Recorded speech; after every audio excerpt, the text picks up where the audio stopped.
A good Sunday Super Bowl morning to you. This weather video is driven by 802cars.com, representing 802 Toyota, Twin Cities, Subaru, and 802 Honda, all located off of Exit 7 on Interstate 89.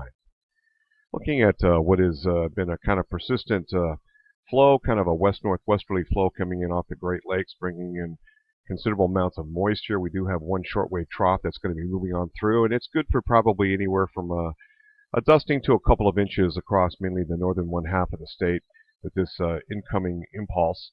The very tail end looks like there could be some pretty healthy snow shower activity as well, some snow squalls coming in off the Great Lakes with a little better convergence, and colder air sweeping in over the Great Lakes, picking up that moisture and heading it east and carrying it over into Vermont. So up in the Pacific Northwest, British Columbia area, this is a trough of lower pressure, and this is going to be screaming with jet stream energy moving across very quickly and bringing us another Alberta Clipper system before the main impulse that will develop as a hook panhandle low, and then tracking the lower Great Lakes, and then not too far to the north from the St. Lawrence River Valley. This is going to be putting us in the warm sector, and hence a lot of precipitation is going to be falling as mixed precipitation types, especially glazing is what we're looking at, some freezing rain, which could be up to about a ½ inch. Also about 1 to 4 inches locally of snowfall on the front end, and then a transition and eventually ending up as rain, and then back to a little bit of wet snow shower activity on the back end before things calm down, and a blustery Wednesday. So you're looking at the European ensemble, and this is a 51 member. You can see an area of low pressure tracking to the north of us and then expanding out over the Canadian Maritime provinces, and then taking off to the east as the main weather system we're looking at here is going to be an area of low pressure lee of the Rockies, a panhandle low, which will then take a track up in this general direction. So this is how the plan works. This would be valid about Tuesday morning. By that time, precipitation will be getting closer to our region and beginning to overspread the region. And some of the leftover Alberta Clipper systems, the last tail end of one looks like it'll be kind of mixed in. So one weather system departs, another one moves in for a net gain of not a lot of change. But this is how the area of low pressure will track. So as the area of low pressure tracks to the slightly to the west and north of us, it'll be putting us in the warm sector, and we will see the worst conditions. Now, on the backside of this departing area of low pressure, it begins to weaken. You might notice a little bit of an expansion here. So the 51-member ensemble of the European indicating that this thing is a little sharper as it moves on in, not as sharp as it moves on out. And that could mean that the backside of the departing area of low pressure, the gradient winds may not be as strong. We have that trough that moves on through, and then that's replaced by a ridge of higher pressure and a breather. It looks like 5-6 days out, and then repeat and rinse with yet another panhandle low that's going to do the same thing.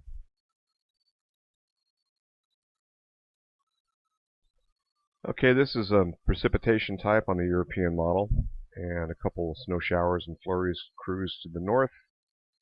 And then a second little streak of moisture comes in with a dusting to maybe a ½ inch.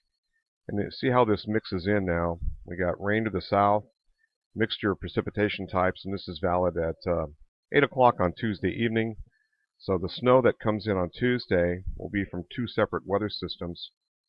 The main issue here is when you can see the snowfall pick up a little bit, and then it begins to spread in with mixed precipitation as warmer air overruns colder air, and we're deep into mixed precipitation types of sleet, changeover transition from probably wet snow, but not a lot of wet snow, and then right to sleet, and then mixtures of freezing rain, and then eventually it goes over to rain into the western Vermont valleys.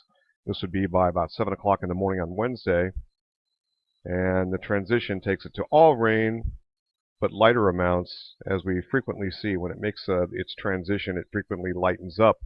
So I'm not expecting moderate precipitation, and then it changes as tails off a little bit of snow here.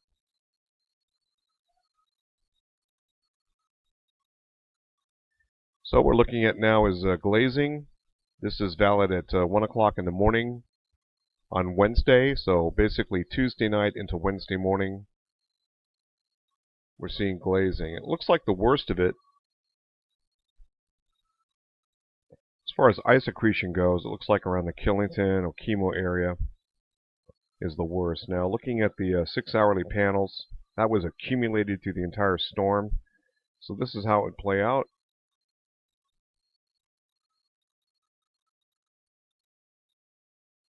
That'd be about 1 o'clock in the morning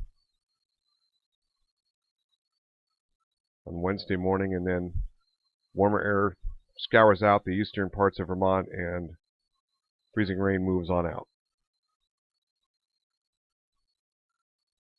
Okay, looking at wind, this is valid late Tuesday, a lot less now being depicted by the modeling. And looking at miles per hour really shows the tail here. This is far different than what it was even 12 hours ago. So the models are having a lot of problems right now.